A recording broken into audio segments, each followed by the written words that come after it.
बाबासाहेब म्हणतात मला समाजशास्त्र ह्यासाठी घ्यायचं आहे की समाजशास्त्र घेऊन मला स्वतःचा विकास करायचा नाही, स्वतःची डिग्रीसाठी घ्यायचं नाही.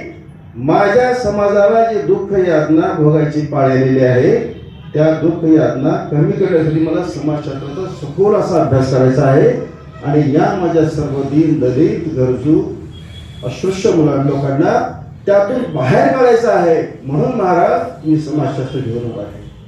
महाराज खुश होतात आणि त्यांना शिष्यवृत्ती मंजूर करतात. हे काम करत असताना आपण त्यांच्या जर परिवाराचा जर विचार केला, त्यांच्या मुलाबाळांचा जर विचार केला तर त्यांनी समाजाच्या पुढे जसं आता आपल्याला ब्रह्मचर्याची दीक्षा घेत असताना किंवा ब्रह्मचर्याचं आपण कमिटमेंट करत असताना फर्स्ट प्रिफरन्स साठी स्पिरिच्युअलसाठी धर्मासाठी आणि सेकंड कुटुंबासाठी आपल्या धर्मातला संघातला नियम आहे. ज्यावेळेस आपण इकडे येतो तर आपलं फर्स्ट कमिटमेंट काय आहे? धम्म आहे. फर्स्ट कमिटमेंट काय आहे? आचरण आहे, शरणगमन आहे. तसं बाबासाहेबांनी आपल्या जीवनामध्ये पहिलं प्रिफरन्स, पहिलं जीवन हे माझ्या समाजासाठी आहे. आपल्याला आठवत असेल बडोदा नरेशकडे उच्च शिक्षण घेऊन आल्यानंतर त्यांच्या कराराप्रमाणे नोकरीसाठी जातात.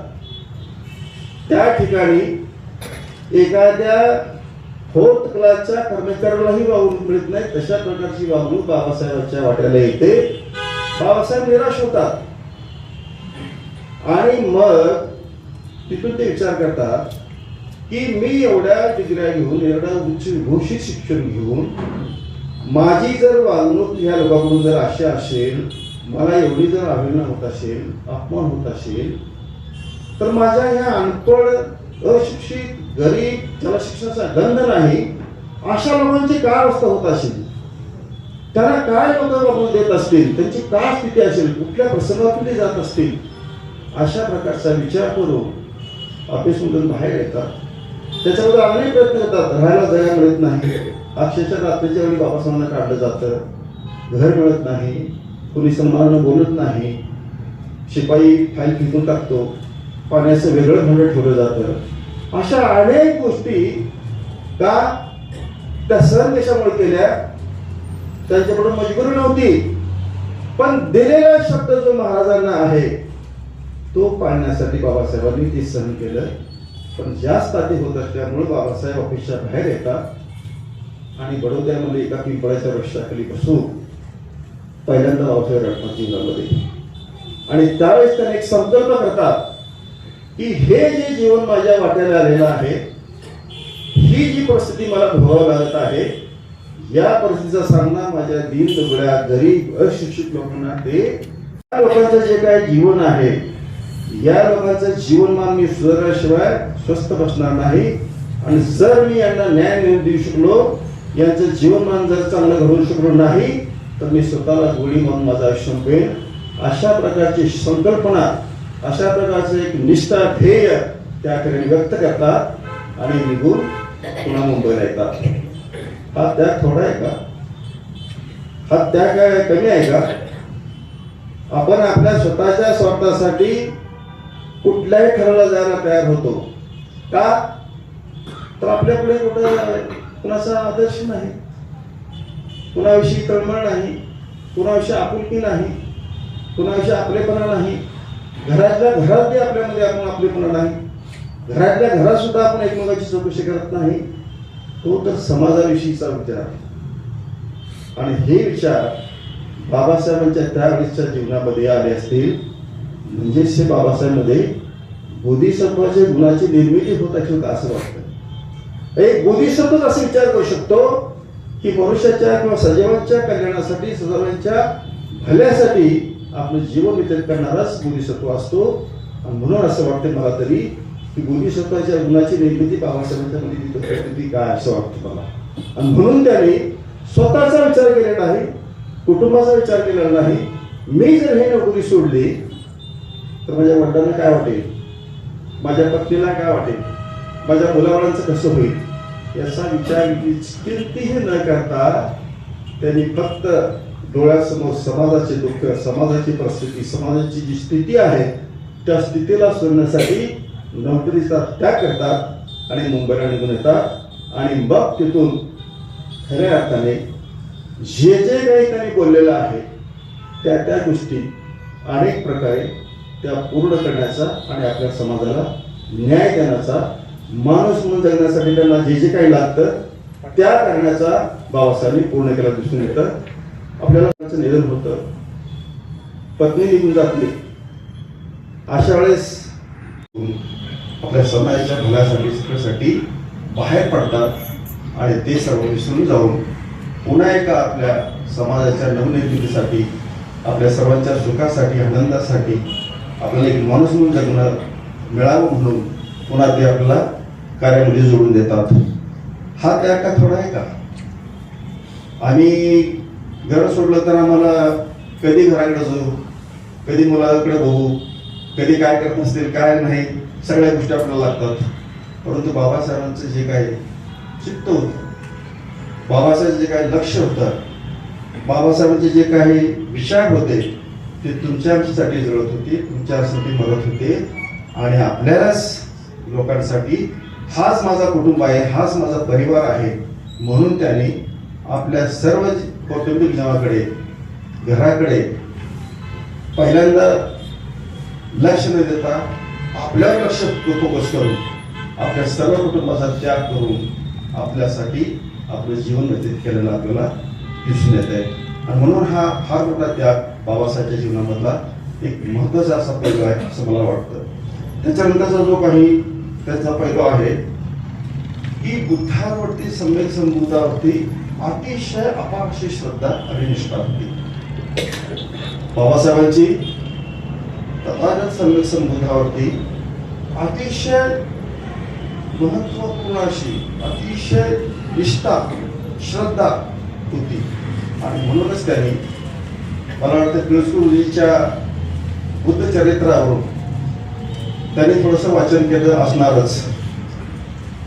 कारण का मुळातच बाबासाहेबांना वाचनाचा छंद आणि त्याच्यामधून त्या समाजातल्या त्यावेळेच्या परिस्थितीनुसार आपल्याला या धर्मामध्ये राहिलं तर आपला काही विकास होऊ शकणार नाही, आपल्याला माणूस म्हणून जगायला मिळणार नाही. अशा अवस्थेतून या समाजाला, माझ्या या लोकांना बाहेर काढण्यासाठी आपल्याला काहीतरी केलं पाहिजे. अशा धर्मामध्ये आपण गेलं पाहिजे की इतर लोकांना जी काही माणूस म्हणून जगण्याची मूलभूत गरज असते ती गरज माझ्या लोकांना मिळावी. म्हणून त्या धर्माच्या शोधामध्ये बाबासाहेब असतानाच त्यांनी खरं तर बुद्ध चरित्र ज्या वेळेस केळुसरगुरुजी त्यांना दिलं त्यावेळेपासूनच मग त्यांनी या बुद्ध धर्माच्या वाचनानंतर त्यांचा जो कल आहे, त्यांचा कल तो या समता, स्वातंत्र्य, बंधुता, मैत्री, करुणा, मुदिता, उपेक्षा ज्या धर्मामध्ये आहे, जिथं उच्च नीचता नाही, जिथं असमानता नाही, जिथं द्वेष, लोभ, मोह, क्रोध, तृष्णा अशा धर्मामध्ये आपला काही या ठिकाणी आपल्याला मिळू शकत नाही काही. म्हणून 16व्या वर्षी ज्या वेळेस बुद्ध चरित्र वाचायला मिळालं तेव्हापासून त्यांचा कल हा आपण बुद्ध धर्माकडे वळल्याचा किंवा बुद्ध धर्माकडे विचार सुरू असल्याचा आपल्याला दिसून येतो. आपल्याला माहित आहे की ज्या काही या गोष्टी आहेत की बाहेर देशामध्ये जाऊन शिक्षण घेत असताना जी काही बौद्ध धर्माची त्यांच्यावर बिंबलेली जी काही मतं होती, अंगीकारलेली त्यांची जी काही शिकवण होती, धर्माचे जे काही तत्व होते, बाहेर जाऊन सुद्धा त्यांनी ते कधीही त्याच्यामध्ये खंड पडलेला नाही किंवा त्या प्रदेशाच्या परिस्थितीची कधीही त्यांनी समायोजन केलेलं नाही. आपल्याला माहीत असेल की बाबासाहेब ज्यावेळेस अमेरिकेला पहिल्यांदा शिक्षणासाठी जातात त्या ठिकाणी गेल्यानंतर ज्यांची ज्या हॉटेलमध्ये, ज्या वसतिगृहामध्ये राहण्याची सोय होती, काही फॉरेनचे मित्र वगैरे होते, त्यांचा एक 8-10 दिवस तर एक कार्यक्रम चालू होता. कसा उठायचं, बसायचं, जायचं, बीचवर जायचं, तिकडे काय हे करायचं ते करायचं असं चालायचं. पण 8 दिवसानंतर बाबासाहेब त्यांना कळतं की हे मी का करू लागलोय.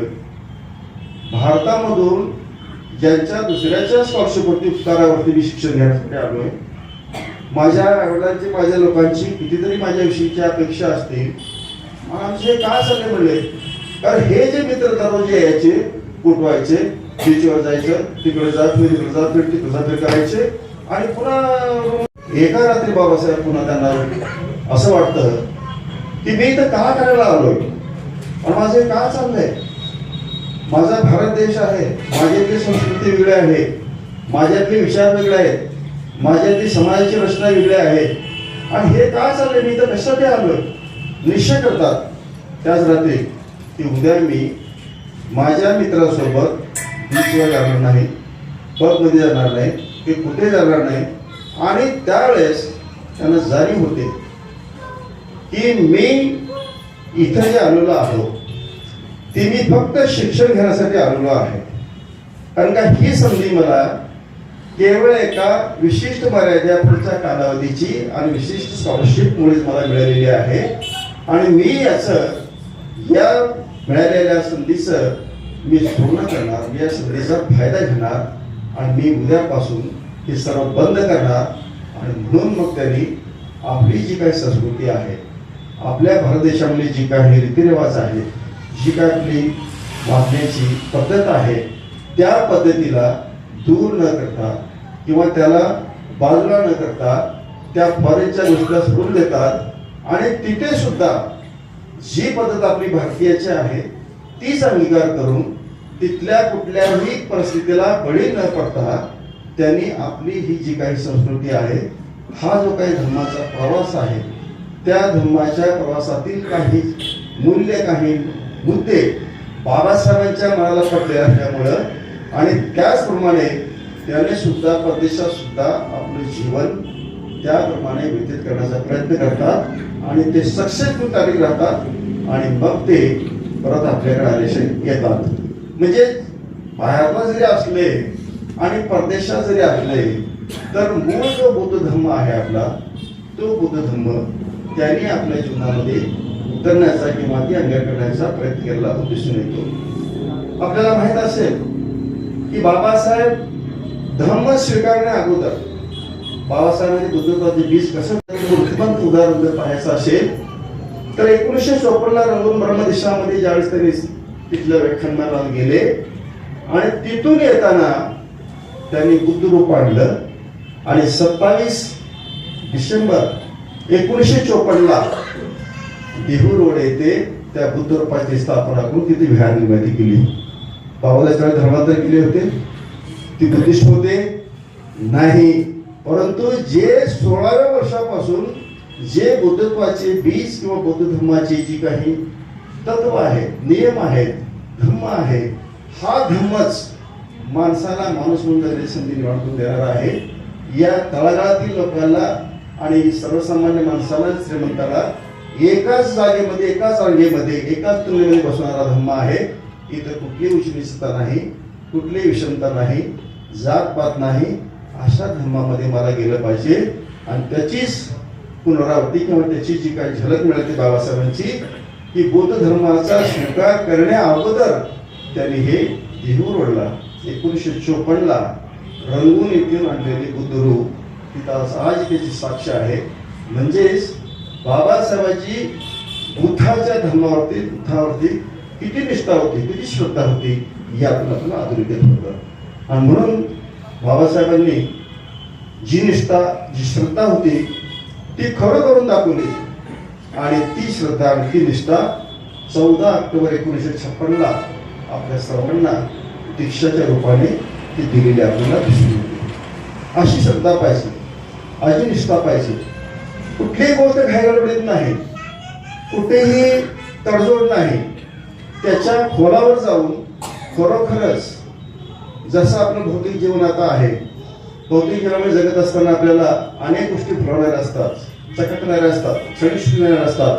पण ज्यावेळेस धर्माचरण करत असताना आपण ज्यावेळेस आपल्या अंतर्मनातून ज्यावेळेस त्याची आचरणाची बाजू बघतो, अंतरात्म्यातून आतून ज्यावेळेस आपलं आचरण सुरू होतं, त्याची अनुभूती आपल्याला येते, तरच आपलं खरं धर्मजीवन सुरू होतं.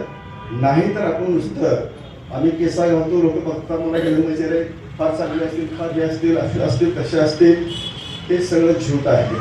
स्वतःला आता आमचा विषय तोच चालू आहे सध्या, की आपण कशा आहोत, आपल्यामध्ये जे गुण आहेत का फक्त देखाव्यासाठी आपण धम्मचर्य आहोत. तर ही बाब तथागताची, धम्माची, बुद्धाची जी काही निष्ठा होती, जी काही श्रद्धा होती, ती बाबासाहेबांनी आपल्या जीवनामध्ये प्रत्यक्ष कृती करून ते दाखवून दिलेले आहे. आणि म्हणून बुद्धिस्ट नसताना सुद्धा, धर्मांतर केलं नसताना सुद्धा त्यांची निष्ठा आपल्याला हिंदू रोडच्या बुद्ध रूपानं, विहारानं ते आपल्याला त्यांनी दाखल केलेली किंवा आपल्याला दिलेली दिसून येते. आणि म्हणून त्यांनी जो काही आपल्यासाठी केलेला आहे तो अतिशय महत्त्वाचा असा एक भाग आहे. आणि म्हणून तर आज आपण या ठिकाणी बसलेलो आहोत. त्यांची जर निष्ठा, त्यांची श्रद्धा जर तथागतावर सम्यक बुद्धावर जर नसती तर आज आपण इथे बसलो नसतो. आज इथं आपण असे सोहळे तयार करू शकलो नसतो. आज आपण सर्वजण कितीतरी आनंदी आहोत. कितीतरी आतून आपल्याला जो काही आनंद आहे, जी काय अनुभूती आहे या आचरणाची, या धर्मामध्ये आचरण केल्यामुळं, या धर्मवर्गाला आल्यामुळं, या विहारामध्ये सातत्य ठेवल्यामुळं आपल्या मनाला जो आंतरिक बदल आहे, आपल्यामधली जी काय अनुभूती आहे ती आपल्याला इथे घेऊन येते. का इथं सुख, खरं सुख आहे, इथं खरी शांती आहे, इथं खरं मला आनंद आहे. आणि म्हणून आज रविवार आहे, सर्वांचे नियोजन केलेले असतात शहरामध्ये की सुट्टीच्या दिवशी रविवारी आपण काहीतरी कुठेतरी जाऊ.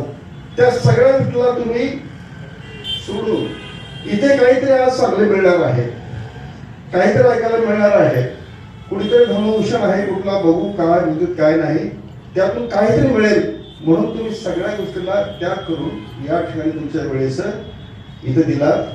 आणि हीच तुमची श्रद्धा आणि निष्ठा याला म्हटलं जातं, कमिटमेंट ह्याला म्हटलं जातं. तसं बाबासाहेबांची कमिटमेंट बुद्धावरती, त्याच्या धर्मावरती होती. म्हणून आपण आज या ठिकाणी बसलेलो आहोत. आणि त्यांच्याप्रमाणे जाण्याचा, त्यांच्याप्रमाणे आपल्याला काहीतरी घेण्याचा, काहीतरी मिळवण्याचा आपण प्रयत्न करत आहोत. म्हणून मला बाबासाहेबांचा हा पैलू अतिशय महत्त्वाचा वाटतो, म्हणून मी सांगण्याचा प्रयत्न केला आहे. दुसरा एक पैलू असा आहे, बाबासाहेबांनी जे बोललेलं आहे ते प्रत्यक्ष कृतीमध्ये करून दाखवलेलं आहे. आज आपण बघतो अनेक क्षेत्रातील लोक असतील किंवा आपण सुद्धा कधी कधी एखाद्याला काहीतरी भावनेच्या आडी जाऊन विचार न करता कुठल्या तरी ओघामध्ये, कुठल्या तरी काहीतरी वचन देतो, काहीतरी बोलतो, असं करतो, ठीक करतो, पण त्याचा विचार आपल्याला येत पडतो. का? आपण कुठलीही गोष्ट अविचारणी केल्यामुळे, स्मृतीपूर्वक न केल्यामुळं किंवा त्याचं महत्त्व न समजून घेतल्यामुळं, त्याच्यावरती विचार करून जागृतीपूर्वक ही गोष्ट माझ्यानं होईल का याची कुठलीही अनुभूती न घेता आपण एका होशमध्ये, आपल्यामध्ये एक स्व असतो, एक अहम असतो, एक मीपणा असतो. मग ते अनेक गोष्टीच्या असतात, पदाचे असतात, प्रतिष्ठेचे असतात, श्रीमंतीचे असतात, अनेक आहेत. ते अशामध्ये आपण काय करतो, काहीतरी बोलतो आणि मग ती विसरून जातो. बाबासाहेबांनी आपल्या जीवनामध्ये असं कधीच केलेलं नाही. ज्या मनुस्मृतीमुळे, ज्या ग्रंथामुळे आपल्याला जीवन असे झालेलं आहे, जनावरांपेक्षा बदतर, पशुपेक्षा बदतर जीवन आपण जगत आहोत, याचं मूळ शोधून काढले त्यांनी. हे कशामध्ये आहे? हे तर मानव निर्मित नाही. म्हणजे हे काय वरून आलेलं नाही का कुठून चमत्कारिक नाही. हे निर्माण कोण केलं? त्याच्या मुळाशी गेले त्यांनी. अनेक महत्वाचे त्यांचे ग्रंथ वाचले, अनेक ग्रंथ वाचले की हे निर्माण झालं कुठून, आम्हालाच काय हे अस्पृश्य जगून जगलं आहे, आम्हालाच काय असं हीन जगणं आहे, आम्हीच काय माणूस असून आम्हाला जनावरांपेक्षा, पशुपेक्षा हीन त्याच्याशी वागणूक मिळते, याच्या मुळाशी त्यांनी गेले. आणि हे ज्यावेळेस त्यांना कळालं की हे कुठलं अद्भुत नाही किंवा अचानक देवाकडून आलेलं नाही, तर हे मानव निर्मित आमच्यावरती लादलेली ही गुलामगिरी आहे. आणि याच्यामुळं या थोड्याशा लोकांच्या सुखासाठी, त्यांच्या मौज मजेसाठी, त्यांच्या ऐश्वर्य जीवनासाठी हे आपल्याला जीवन जगण्याची पाळलेली आहे. आणि हे ज्याच्यामुळे झालेलं आहे त्यालाच नष्ट केलं तर, म्हणून बाबासाहेबांनी ज्या धर्मग्रंथाच्या आधारे आम्हाला ही वागणूक मिळत आहे, कारण का त्या काळामध्ये ब्राह्मणाशिवाय इतर सर्व जाती आणि स्त्री ह्या अस्पृश्य केल्या जायच्या. ब्राह्मण एकच स्पृश्य होता, बाकी सगळ्या जाती आणि महिला ह्या अस्पृश्य केल्या जायच्या. ब्राह्मणाची सुद्धा महिला अस्पृश्यामध्येच येत होती. तिला सुद्धा कुठले अधिकार नव्हते असे. सून आणि मूल आणि प्रजनन करणं एवढे तिचे अधिकार होते. पण हे जर एखाद्या माणसानं त्याच्या विकृत मनस्थितीतून जर हे निर्माण केला ग्रंथ असेल आणि एका जाती सोडून दुसऱ्या जातीला जर पशुप्रमाणे अन्याय अत्याचार सहन करीत जीवन जगायचं असेल तर हा जे ग्रंथ का जाऊन टाकू नये, ह्यालाच का नष्ट करू नये, म्हणून बाबासाहेबांनी त्यांच्या जीवनामध्ये पहिला त्यांनी उचलला मुद्दा आहे की ही कीड आपण नष्ट केली पाहिजे. आणि म्हणून त्यांनी त्याची घोषणा करून तो ग्रंथ, ह्या ग्रंथामुळे छत्रपती शिवाजी महाराजांचा सुद्धा राज्याभिषेक करू शकला नाही आपण, तर काय त्याच्या पुढे. आणि म्हणून तो ग्रंथ ज्या भूमीमध्ये छत्रपती शिवाजी महाराजांना सुद्धा या ग्रंथामुळं अस्पृश्य म्हणून अवहेलना करावी लागली, त्यांचा राज्याभिषेक सुद्धा करता आला नाही, त्याच ठिकाणी बाबासाहेबांनी स्वतः झाले नाही, ब्राह्मण कम्युनिटीच्याच त्यांच्या मित्राकडून तो ग्रंथ त्या ठिकाणी जावा जातो. आणि आज तो ग्रंथ ज्या ठिकाणी झाला त्या ठिकाणी क्रांतीस्तंभ म्हणून त्या ठिकाणी आज आपल्याला पाहायला मिळतं. प्रत्येक आपल्याला पाहायला मिळतं. माणसा सत्याग्रह असेल, अंबाबाई मंदिर प्रसंग असेल, नाशिकचा काळारा मंदिर प्रसंग असेल, अशा ज्या ज्या काही घोषणा त्यांनी केल्या की आपल्याला माणूस म्हणून जगण्यासाठी ज्या ज्या गोष्टीची मूलभूत गरज आहे त्या गोष्टी करत असताना जर आपल्याला त्या सहजासहजी मिळत नसतील, आपल्याला जर विचार करत नसेल, अनेक धर्मगुरूंशी, अनेक लोकांशी, मोठमोठ्या त्यांच्या महाराज लोकांशी बाबासाहेबांनी चर्चा केलेली आहे, असा निर्णय त्यांनी घेतलेला नाही, तर त्या सुद्धा लोकांनी अशाच प्रकारे आपल्याला जसं त्या कोणी रामायणाच्या महाभारतातल्या महाराजांनी राजाने बोललं होतं की सुईच्या टोकावर जेवढी माती बसेल तेवढी सुद्धा तुम्हाला आम्ही राजाची म्हणजे कौरव पांडवांनी सांगितलं, कौरव पांडवांचे होते म्हणतात ते बघायचं होतं त्यांना 5 पांडव नाही म्हणतात, सुईच्या टोकावर जेवढी माती बसेल तेवढी सुद्धा प्रॉपर्टी त्यांना सुद्धा राजा तुम्हाला मी देणार नाही. आणि अशा प्रकारची भाषा आपल्याला आढळत असेल. भीमादुर्गाच्या वेळेस ज्यावेळेस इंग्रजांचं आणि मराठा लोकांचं जे युद्ध सुरू होतं त्यावेळेस सुद्धा आपले जे बहादूर वीर शूर जे होते सिद्धनाथ महार बटालियन मधले त्याने सुद्धा त्यांना तेच बोलणे करतात की बघा अजून सुद्धा वेळ गेलेली नाही, आम्हाला जर माणूस म्हणून तुम्ही जर सन्मान देत असाल, आम्हाला माणूस म्हणून जगण्याच्या संधी निर्माण करून देत असाल तर आम्ही ह्या युद्धामध्ये सहभाग निवडत नाही, आम्ही आपल्याकडून करू. पण ते त्या ठिकाणी त्यांचं माजुरीपणा असंच होतात ते नाही नाही नाही तुम्हाला सुईच्या टोकावर भेटणारी सुद्धा सवलत आम्ही देणार नाही, तुम्हाला अस्पृश्य म्हणूनच राहावं लागेल, आमची सेवाच करावं लागेल, आमची गुलाम म्हणूनच मला जावं लागेल. अशा प्रकारचं वक्तव्य केल्यानंतर हे जे आपले जे शूर बहादूर वीर जे 500 होते महाराष्ट्राचे सिद्धनाथ त्यांचे लीडर होते, याने मग ज्या शौर्याने धाडसानं ज्या हिमतीनं त्यांनी त्याचा पाडाव केला आणि पुन्हा एकदा दाखवून दिलं की आम्ही सुद्धा माणूस आहोत आणि तुमच्यासारखे आमच्यामध्ये ताकद आहे, बुद्धी आहे, शौर्य आहे, बहादुरी आहे आणि आम्हाला तुमच्या ह्या अमोठ्या ग्रंथाच्या आधारावर तुम्ही आम्हाला जे काही मागून देत आहात त्यामुळे आम्ही त्याच्यामध्ये घेऊ शकतो. आणि म्हणून असे जे काही लढे बाबासाहेबांनी उभा केले ते लढे त्यांनी नुसतं तोंडाने बोलले नाही, तर ते लढे त्यांनी कृती करून दाखवले. त्या लढ्यामध्ये कधी त्यांनी माघार घेतली नाही. आणि म्हणून आपण आज महाडच्या 14 तळ्यावरती किती आनंदाने उत्साहाने जातो, तिथे किती आपण काय असते ती परिस्थिती आहे, सर्वांमध्ये गेल्यानंतर एक प्रेरणा, एक चेतना एक निर्माण होते. आनंदाने आपण त्या ठिकाणी फोटो काढतो, इकडे फिर तिकडे फिर. ते कशामुळे? बाबासाहेबांच्या कृतीमुळे.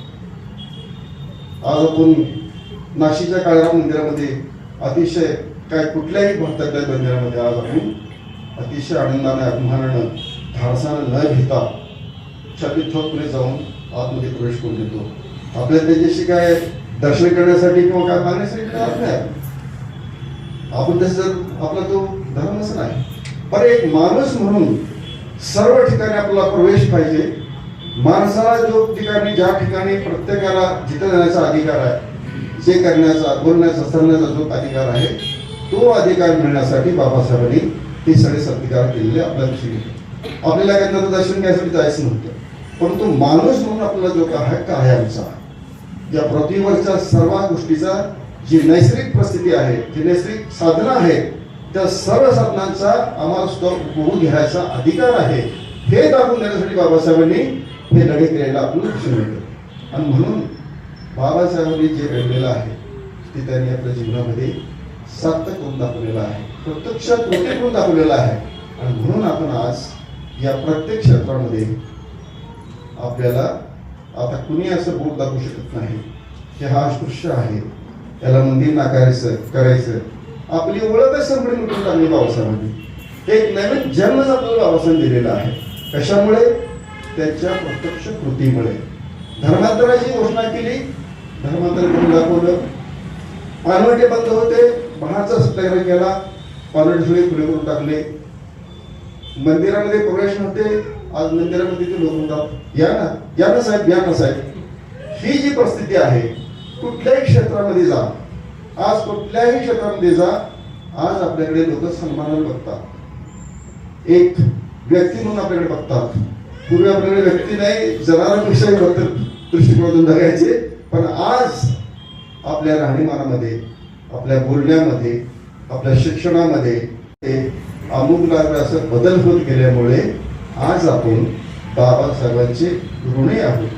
बाबासाहेबांचे आपण अतिशय कर्जबाजारी आहोत की त्याचे कर्तव्य, जे केलेलं काम आहे ते आपण कुठल्याही कामातून आपण त्याची उतराई करू शकत नाही. आणि म्हणून आपल्यासाठी बाबासाहेबांनी जे काही केलेलं आहे ते त्याच्यामधला एक महत्त्वाचा मला पैलू वाटला की बाबासाहेबांनी जे काही बोललेलं आहे त्याला तडीस घेऊन आपल्याला आज ही आनंदाची, समाधानाची, स्वाभिमानाची दिवस त्यांनी आपल्यासाठी दिलेले आहेत. त्याच्यानंतर मला दुसरा ग्रंथप्रेमी हा एक माझा पैलू त्यांचा मला अतिशय आवडतो. आम्ही घरं बांधतो, आपल्याला घरामध्ये बांधत असताना माझी वेळ अशी पाहिजे, माझं कपाट इथं पाहिजे, माझं अमुक इथं पाहिजे, मला अटॅच बाथरूम पाहिजे, अशा गोष्टी आपण करतो. पण जगातला एकच असा महान व्यक्ती असेल की ज्याने ग्रंथासाठी स्वतःचं घर ग्रंथासाठी बांधणं ही खरोखरच जगातली एक अलौकिक अनमोल अशी घटना आहे. आतापर्यंत कोणी असं अजून माहीत नाही मला तरी की ग्रंथासाठी स्वतःचं घर त्यासाठी दिलेलं असेल, असं मला तर माझ्या ऐकवत नाही. आणि जगामध्ये सुद्धा अशाच एकमेव असा एक हा व्यक्ती आहे की ग्रंथासाठी घर बांधणं म्हणजेच ग्रंथावरती किती प्रेम आहे, ग्रंथावरती किती त्यांचा जीव आहे. असं म्हणतात बाबासाहेबांचं घर राजघर बांधलेलं होतं, अनेक अडचणी आलेल्या होत्या, बँकेचे किंवा लोनचे हप्ते द्यायचे राहिले होते, तगादा लागला होता. आणि मग त्यांना कुणीतरी असं म्हणतं की तुमचं आम्ही घर जप्त करणार आहे, तुमचं हे करणार ते करणार आहे. त्याच्यानंतर कुणीतरी असं म्हणलं एकानं की बाबासाहेब तुमच्याकडे एवढं ग्रंथसंपदा आहे, थोडे ग्रंथ द्यायचे आम्हाला द्या ना. कुठलं तरी विद्यापीठाच्या कोणीतरी बोललं होतं, मला ते नक्की आठवत नाही. बाबासाहेब त्यांचं उत्तर काय होतं, काय म्हणता तुम्ही ते ग्रंथ मागत नाही, माझा प्राण मागता आहात. बाबासाहेब काय म्हणले होते, तुम्ही ते ग्रंथ मागत नाही, माझा प्राण मागता आहात. ते ग्रंथ माझं प्राण आहे, माझा जीव प्राण आहे. आणि त्या ग्रंथामुळेच मी आज इथे आहे.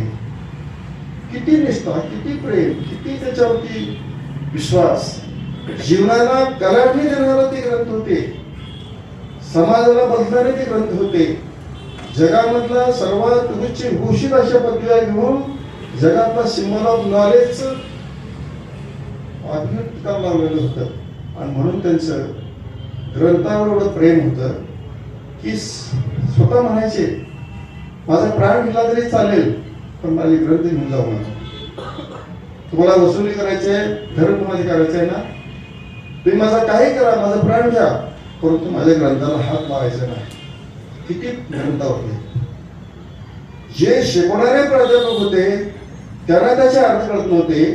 असं म्हणतात की इंग्रजीच्या काळामधल्या त्या सरकारमध्ये बाबासाहेब मिनिस्टर होते आणि अर्थतज्ञांची एक फॉरेनची एक टीम आली भारतामध्ये आणि आर्थिक बाबीवरती भारतातले जे आर्थिक नियोजन आहे त्या नियोजनाच्या बैठकीची ही वेळ होती.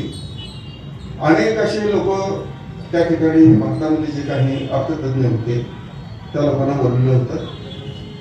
चर्चा सुरू होते आणि ते वेलिंग्टनला कोणीतरी होते असे आलेले.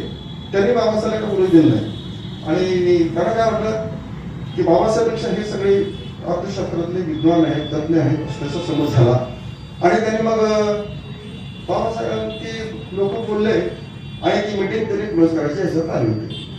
बाबासाहेब अरे मला बोलू दे, मला बत मारू दे.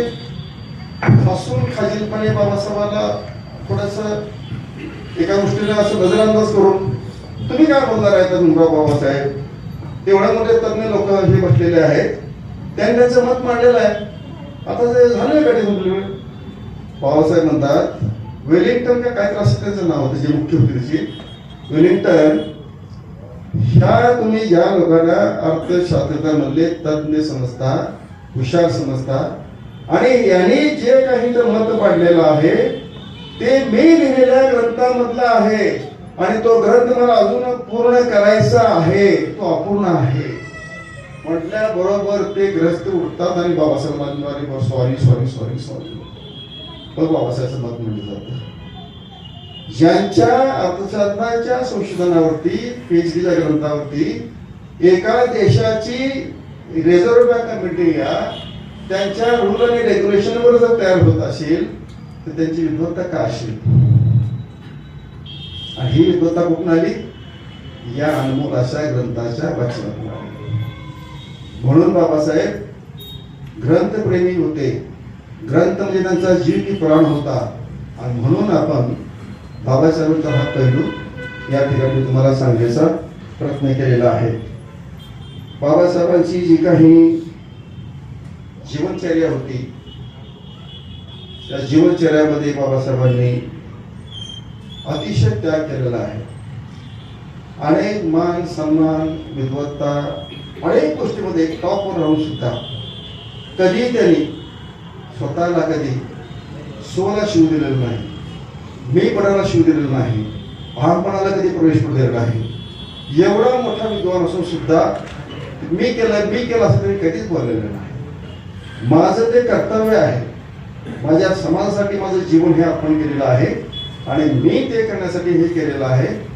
एवढ्या विद्वान असताना, एवढ्या क्षेत्रामध्ये टॉपवर असताना, शिलाशिरणे असताना, सामाजिक कार्य करत असताना, राजकीय प्रवास केला असताना, अनेक स्त्रियांच्या बाबतीत राजकीय प्रवेशामध्ये जर बघितलं तर या ज्या काही समस्त स्त्री जातीचा जो वर्ग आहे त्या वर्गाला किंवा त्या स्त्री भगिनींना, मातांना पुरुषाच्या बरोबरीने आणण्यासाठी कुठल्याही राजकारण्याने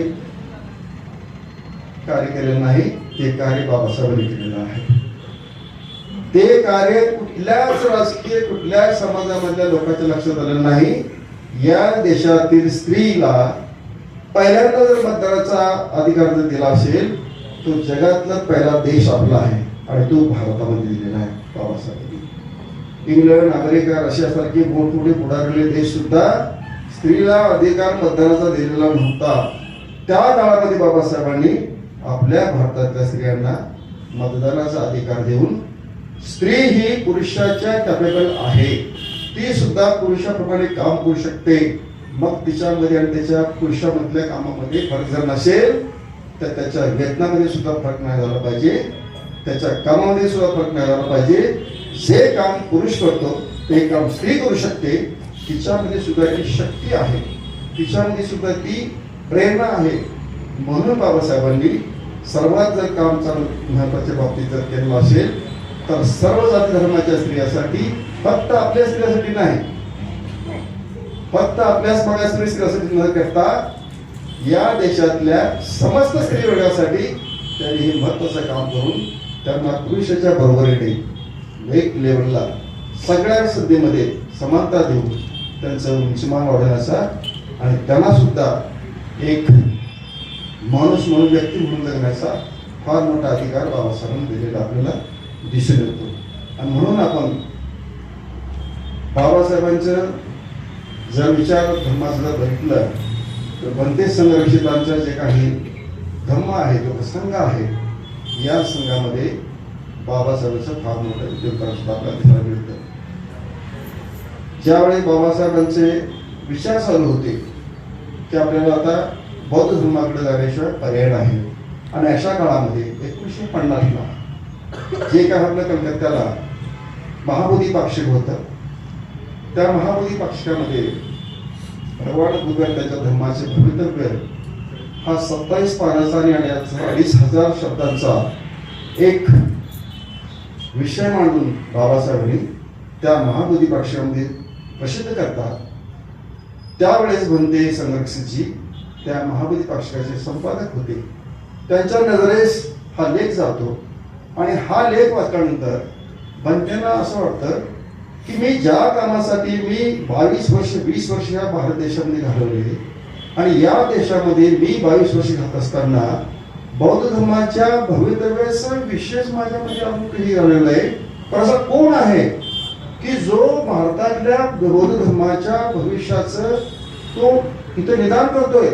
हा धर्म कसा कळेल, कसा फोपावेल, हा धर्म कसा होईल आणि कसं त्याचा रास होईल याच्याविषयी हा अतिशय महत्वाचा लेख त्यांच्या पुढे जातो. त्याच्यावर चिंतन करतात आणि बाबासाहेबांची तरी त्यानंतर मग 3 गाठी भेटे होतात. त्यांच्यामध्ये सविस्तर अशी चर्चा होते आणि तेच बनतेने आपण जर पाहिलं तर भारतीय बौद्ध महासभा बाबासाहेबांनी निर्माण केलेली त्यांची घरची संस्था आहे. त्यांनी स्वतः निर्माण केलेली एक भारतीय बौद्ध महासभा आहे. त्या भारतीय बौद्ध महासभेचे प्रमाणबल किंवा ध्येय उद्दिष्ट जर आपण बघितलं तर भंतेनी ते जे 10 ध्येय उद्दिष्ट आहेत त्याप्रमाणे एका ध्येयाचं किंवा उद्दिष्टाचं आपल्या प्रयत्न बौद्ध महासभेच्या मार्फत कृती करून दाखवलेलं आहे. आणि म्हणून भंते आणि बाबासाहेबांचे जे काही संबंध होते धर्माविषयी त्यांचं जे एक मत होतं धर्म हा पुढे गेला पाहिजे. धर्म हा भारताचा नाही तर भारताच्या बाहेर सुद्धा गेला पाहिजे. जसं की बाबासाहेबांनी की भारतातच नव्हे तर जगातल्या आंतरराष्ट्रीय स्तरावरती एक बौद्धांची संघटना निर्माण झाली पाहिजे. बौद्ध राष्ट्र म्हणून अनेक देशामध्ये हे बौद्धांचे जे काही धर्म आहे तो गेला पाहिजे. या उद्देशाने भंतेजी आणि बाबासाहेबांची सुद्धा अनेक वेळेस 3 भेटीमध्ये चर्चा झालेली आहे आपल्याला माहीत असेल. आणि तेच जे काही बाबासाहेबांचे ध्येय उद्दिष्ट होतं भारतीय बौद्ध महासभेच्या माध्यमातून त्यांनी मांडलेलं त्याच्यामध्ये त्यांनी काय नेमलं होतं विहार निर्माण झाली पाहिजे. त्याच्यामध्ये सांस्कृतिक कार्यक्रम झाले पाहिजे. प्रशिक्षण देणारे अनुसरणीय अनुकरणीय अशी लोक निर्माण झाले पाहिजे. सेंटर निर्माण झाले पाहिजे. आपले कार्यक्रम लोकांना समजण्यासाठी आपली स्वतःची प्रेस असली पाहिजे. आपले नियतकालिका असले पाहिजे. हे सर्व मुद्दे आपल्या प्रयत्न बौद्ध महासंघामध्ये भंतेनं बाबासाहेबांना पुढे विचार प्रमाण ठेवून निर्माण केलेलं आपल्याला दिसून येतात. आणि म्हणून आज आपण बाबासाहेबांच्या विचाराला प्रमाण म्हणून भंतेने ज्या काही सुविधा निर्माण केलेल्या आहेत जे केंद्र निर्माण केलेले आहे त्या केंद्राच्या माध्यमातून आपण आज बौद्ध धर्माला ओळखू लागलो, जाणू लागलो, आचरण करू लागलो आणि आपलं जीवनमान सुधारण्याचा आपण प्रयत्न करू लागलेलो आहोत.